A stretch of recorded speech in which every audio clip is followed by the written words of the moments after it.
Bonjour à tous. Merci déjà à Chicorps France d'organiser cet événement. On peut partager nos bonnes pratiques et nos cas d'usage sur les solutions Chicorp. Aujourd'hui, je vais vous parler d'un cas d'usage un peu particulier. C'est l'application de la HIStack dans le cadre du véhicule autonome. Et comment est-ce que chez Navia, on a appliqué la philosophie DevSecOps sur de l'edge computing, donc sur nos véhicules.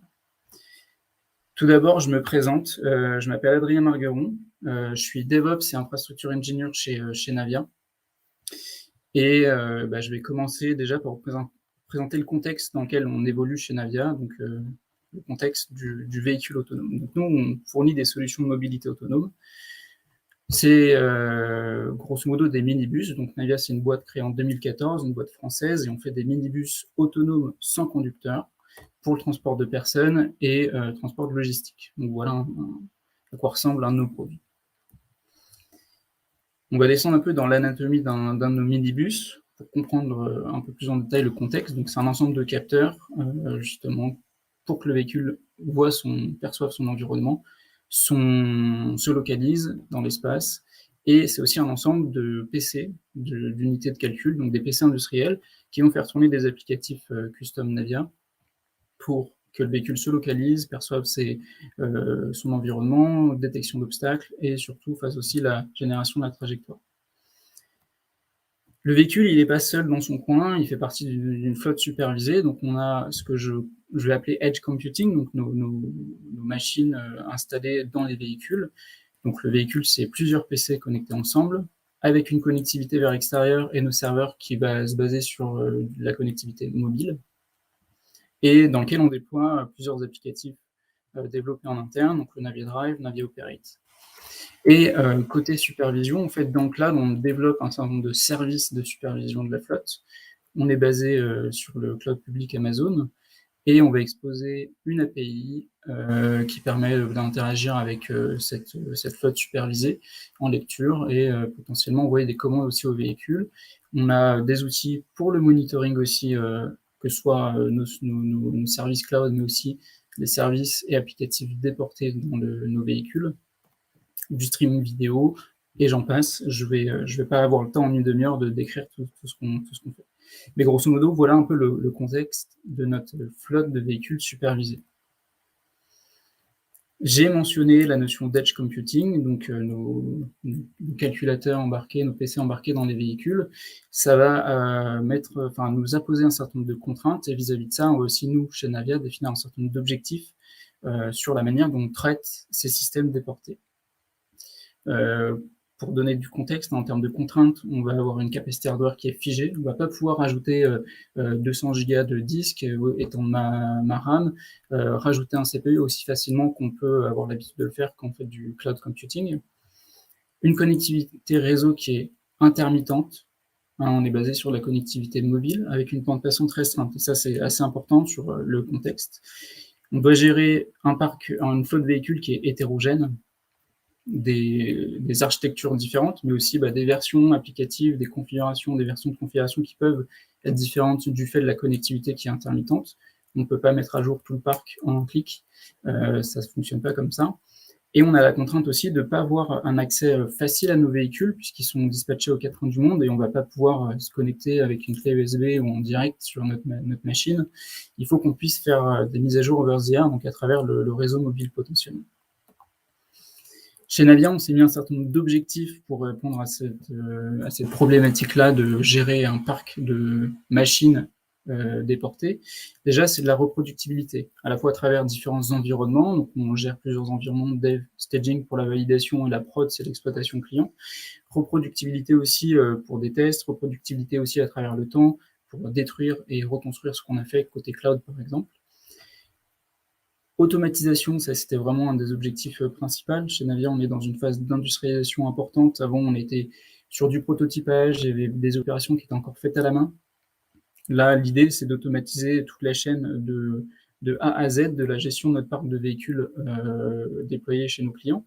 De l'installation, du cycle de vie, de mise à jour, etc., de l'installation de nouvelles versions d'applicatifs. Tout doit être automatisé en limitant l'intervention d'un opérateur ou du personnel Navia.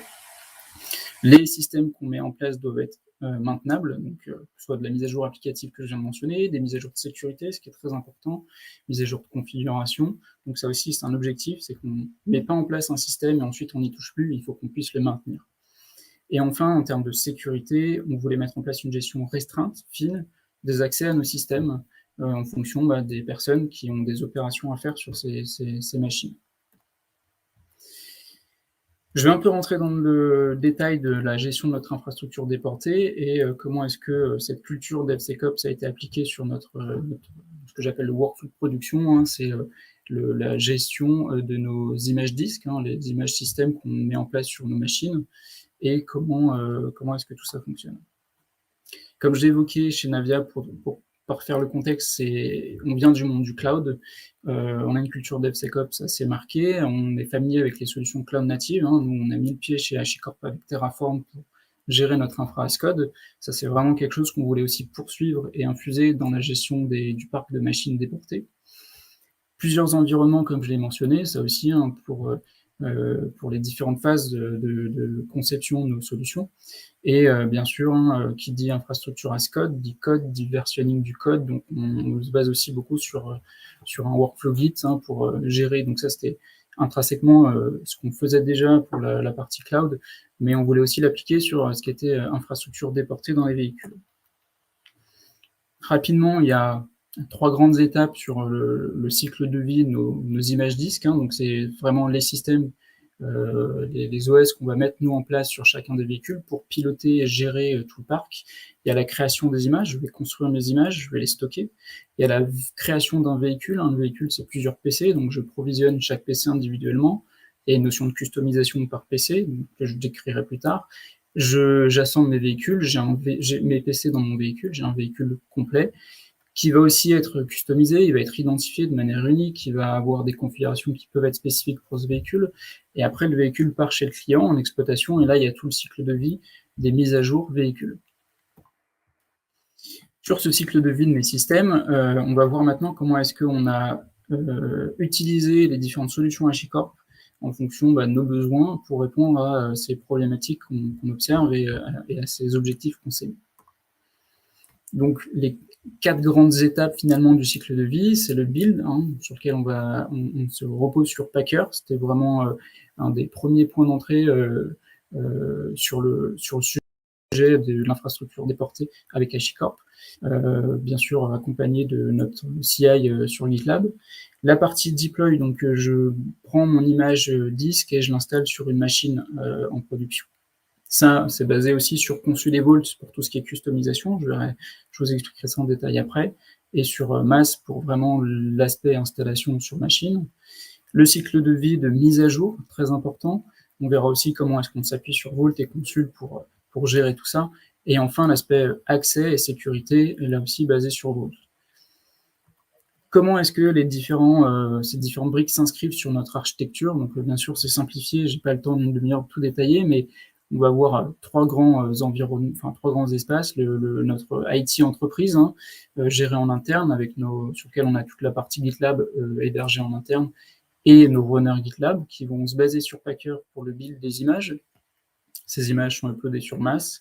Mass, qui est un outil qui permet de faire l'installation d'images sur les machines, donc sur site de production, qui va se nourrir de Vault et Consul pour la customisation des images. Et ensuite, une fois que le véhicule, la shuttle Navia part en exploitation, il y a toute la partie mise à jour via Ansible, entre autres, qui se nourrit aussi de Consul, de Vault, pour mettre à jour de la configuration, mettre à jour des secrets sur notre véhicule. Donc le véhicule, que j'ai simplifié, son PC Gateway, qui permet de faire le lien avec l'extérieur, et les unités de traitement, hein, donc les PC industriels sur lesquels la charge applicative tourne. Donc on a ces liens entre ces différents éléments. On va descendre en détail dans chacune des briques et comment les solutions HashiCorp nous ont permis justement de répondre à nos besoins. Donc, premièrement, la partie génération d'images disques. Donc l'équipe Ops chez Navia produit les systèmes qui vont être installés sur nos machines déportées. On va devoir générer ces images disques. Donc c'est des images basées sur du Ubuntu Server, un truc très, très minimale, mais qu'on va customiser via du script Ansible. Et en fait, Packer, lui, va se mettre comme liant pour nous faciliter la vie. Donc il y a du versioning sur GitLab, comme je l'ai mentionné, et on va pouvoir passer à l'échelle, en fait, avec du GitLab Runner. Sans rentrer dans le détail sur ces éléments-là, en gros, comment Packer, lui, nous aide, il va gérer le provisioning d'une machine virtuelle, basée sur QEMU, au sein du runner. Donc ça, c'est abstrait par Packer, de notre point de vue. Ensuite, il va provisionner un mini ISO Ubuntu avec du playbook Ansible qu'on a écrit en interne pour customiser en gros notre système d'exploitation. Et enfin, une fois qu'il a fini son travail et qu'il a fini le provisioning, on se retrouve avec une VM avec un disque qu'on extrait et qu'on vient qu'on vient stocker chez Amazon dans un bucket S3 au format QCO2, format d'image disque qui va être utilisé ensuite pour les installations sur les machines. Donc là, Packer, il est assez central sur cette étape-là. Il nous a permis justement une forme d'abstraction de cette étape en gérant, lui, la machine virtuelle sur laquelle on se base, en mettant aussi, comme Packer met à disposition des fonctionnalités de variabilisation, dans les Packer files qui décrivent justement ce qu'on veut faire. On peut nous facilement gérer ce qu'on appelle le multiproduit. On a plusieurs architectures de véhicules, plusieurs PC différents à gérer. Et donc là, en fait, facilement, on peut variabiliser tous ces paramètres et dans un seul pipeline de CI, builder une vingtaine d'images en parallèle qu'on met à l'échelle avec plusieurs runners en parallèle. Et on a cette notion de répétabilité, un peu dans la philosophie d'infrastructure as code. Tout est décrit dans des fichiers Packer file. On peut reproduire, répéter facilement le build dans le temps, sans contrainte, et régénérer des images, que ce soit pour faire des tests ou s'assurer de l'intégrité de l'image dans le futur. L'étape suivante, donc j'ai buildé mon image, donc je dois l'installer sur une machine. Donc c'est ce que j'appelle le déploiement des images disques sur les PC qui se retrouvent sur les véhicules, donc dans notre infrastructure déportée. On se base sur MAS, je ne vais pas rentrer en détail, mais qui nous permet de faire l'installation à travers le réseau en PXE, donc sur nos sites de production. Mais nous, ce qui nous intéresse, en fait, c'était d'être capable de customiser chaque installation pour la rendre unique. Chaque PC, en fait, on ne veut pas installer exactement strictement la même image sur toutes les machines, il y a certains éléments qui doivent varier. Et justement, c'est basé sur Vault, en l'occurrence pour tout ce qui est génération de secrets, des mots de passe uniques pour des comptes de service sur nos machines Linux, des clés, des certificats VPN, des credentials aussi AWS, puisqu'on a des services qui tournent sur notre Edge Computing qui interrogent des services Amazon. Et donc tout ça, en fait, est généré automatiquement via notre cluster Vault. Tout ça est lié via les API Vault et appelé lors de l'installation des images disques sur les machines. Pareil, on s'est basé sur Consul pour la génération de configuration, de certificats, mais aussi de police d'accès. Donc chaque machine, lorsqu'elle est provisionnée, va avoir sa police d'accès à Consul, à Vault qui lui est propre pour restreindre les accès justement aux ressources déportées dans les clusters Consul et Vault, et ségréguer comme ça aussi, d'un point de vue sécurité, les différents accès.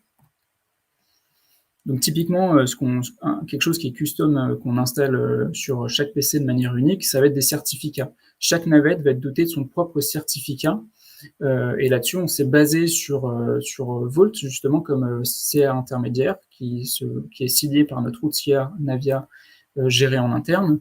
Et en fait, concrètement, ce qui va se passer, c'est que sur chaque machine, on a un petit Consul template qui tourne, et je viendrai là-dessus en détail plus tard, qui va, via son AppRole, s'authentifier auprès du serveur Vault, faire une demande de certificat qui sera unique, et là, via les Secret Engine Vault, on va avoir un certificat qui va être généré automatiquement et qui va se retrouver via Consul template sur la machine de manière unique.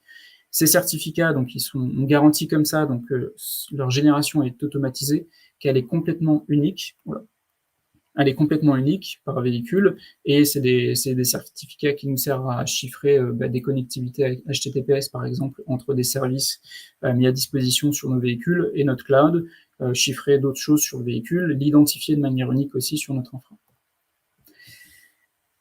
Le déploiement donc des images disques qui nous a été grandement facilité, notamment via Vault et Consul parce qu'on a pu centraliser la gestion de la génération de secrets dynamiques.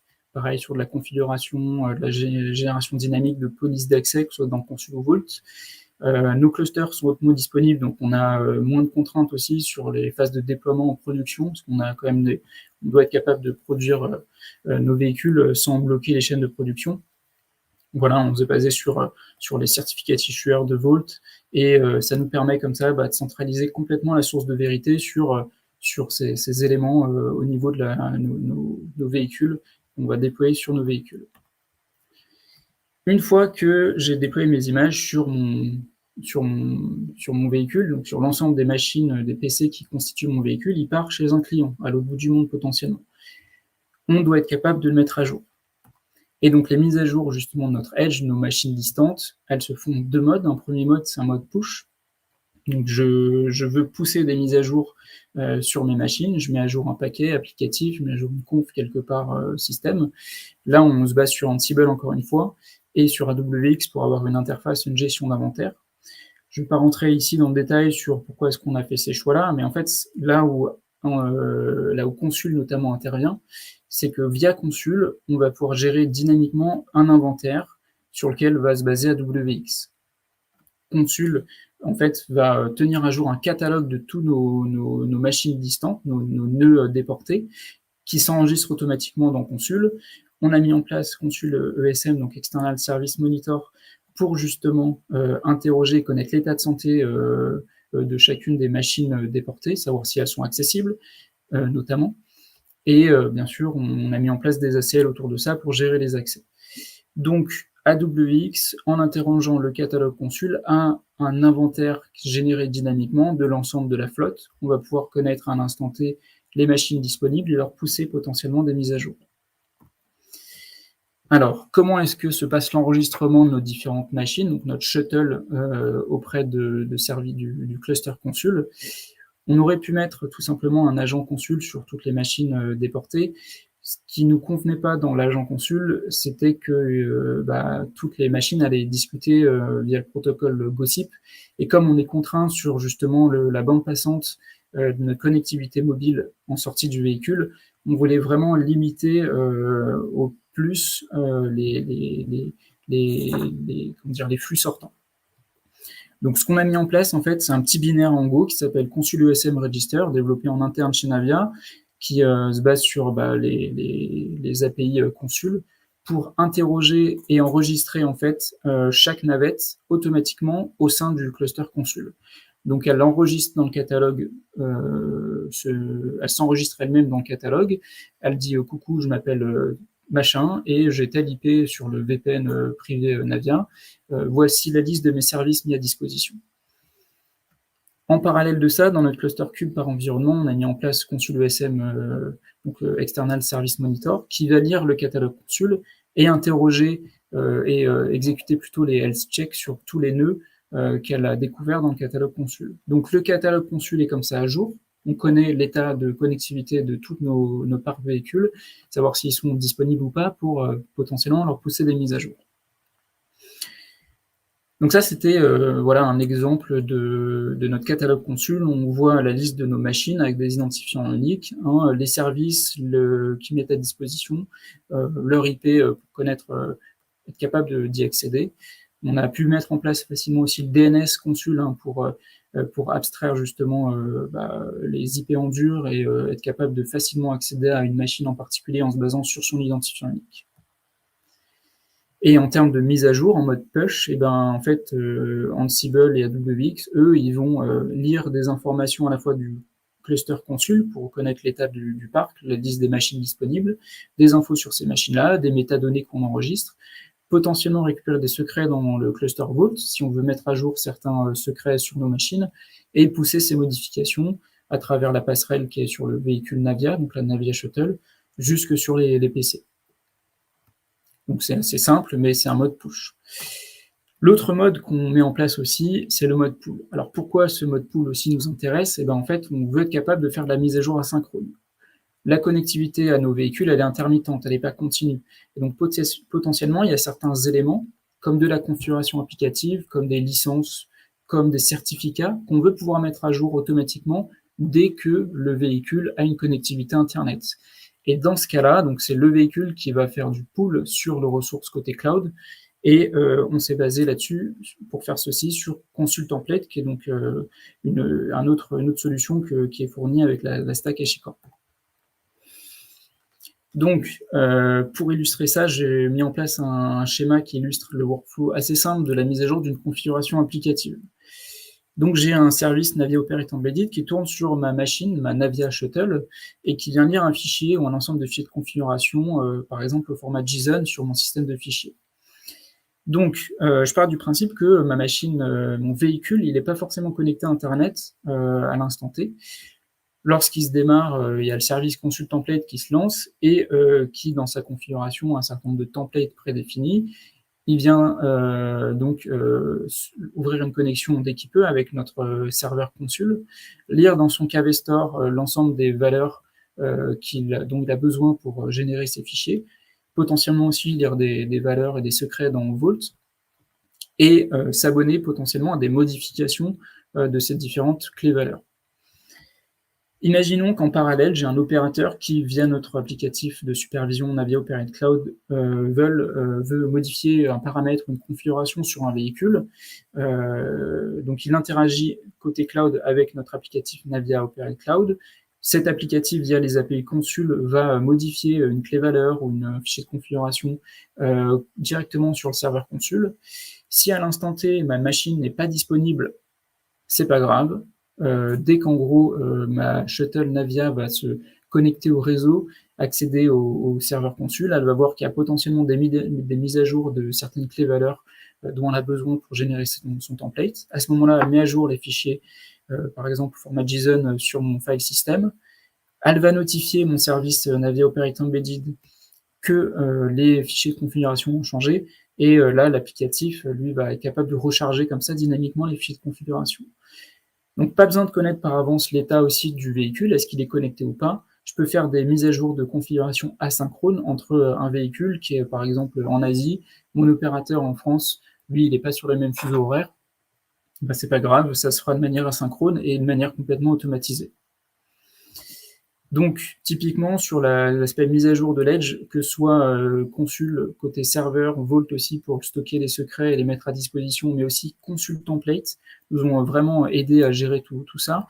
D'un point de vue catalogue d'hôtes, on a à l'instant T une liste de tout notre parc de véhicules, leur état de connectivité. Tout ça, c'est facilement intégré avec nos autres solutions déjà existantes, nos autres services qu'on avait mis côté cloud via un accès API assez simple. Mise en place aussi de la haute disponibilité avec la mise en cluster de nos serveurs Consul et Vault. On parle de mise en production à nos systèmes, donc il faut qu'on puisse tenir la charge aussi. Et l'aspect mise à jour asynchrone via Consul Template. Donc là, je parle principalement de certificats, de potentiellement aussi de configuration applicative, mais on va voir aussi dans le futur pour l'étendre, voir comment est-ce qu'on peut vraiment se baser là-dessus pour gérer des mises à jour asynchrones sur un scope plus large au niveau de nos machines déportées. Le dernier aspect intéressant sur nos produits, donc nos véhicules autonomes déportés, ça va être l'aspect sécurité. Donc chez Navia, c'était un sujet assez important. Donc, en gros, on a pu mettre en place très facilement différentes politiques de mots de passe pour tout ce qui est accès en local. J'ai évoqué des comptes de service au niveau de nos images disques, avec des droits gérés au niveau Linux, pour que tel utilisateur de service ait tel droit. Ben là, en fait, on a facilement mis en place des politiques de mots de passe qu'on peut mettre à jour, avec de la génération aussi de mots de passe depuis Vault. Donc, on a une source de vérité aussi côté Vault serveur. On met à jour les mots de passe sur une machine distante. Voilà, si un opérateur Navia a besoin des mots de passe d'un véhicule, et ben on peut très finement lui donner accès uniquement aux mots de passe de tel ou tel véhicule. Ça, c'est pour vraiment l'aspect gestion des mots de passe, donc pour des accès en local sur les machines, mais aussi l'accès à distance. Potentiellement, ces machines peuvent être administrées à distance au travers du SSH. Là, on avait besoin à la fois de faire du contrôle d'accès nominatif, pour donner un droit à une personne, un membre de l'organisation Navia. Pareil, restreindre aussi dans le temps ces accès, pas donner un droit ad vitam aeternam. Si la personne quitte l'entreprise, son accès doit être révocable.